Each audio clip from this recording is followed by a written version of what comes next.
Saudara, puluhan mahasiswa KKN Universitas Hasanuddin di Kabupaten Jeneponto, Sulawesi Selatan terkonfirmasi positif COVID-19. Pihak kampus pun akhirnya memulangkan mereka ke Kota Makassar. Hasil positif COVID-19 puluhan mahasiswa KKN Universitas Hasanuddin ini diketahui setelah 173 mahasiswa yang sedang jalani KKN menjalani tes swab di Kabupaten Jeneponto. Hasilnya petugas menemukan 60 mahasiswa yang terkonfirmasi positif COVID-19. Alhasil, mereka yang positif COVID-19 pun akhirnya dikembalikan ke rumah masing-masing untuk jalani isolasi mandiri.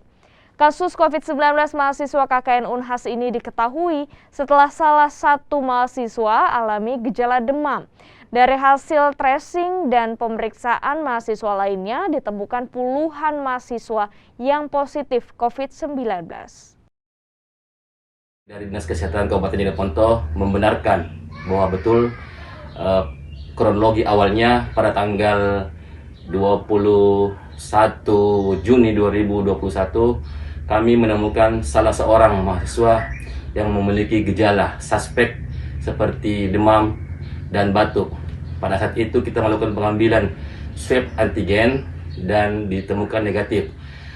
Kemudian ditindaklanjuti dengan pengambilan swab PCR terhadap semua orang yang kontak erat dengan mahasiswa suspek tersebut, sehingga ditemukan pada tanggal 22 Juni 2021 5 orang mahasiswa KKN Profesi Kesehatan Universitas Hasanuddin terkonfirmasi positif COVID-19.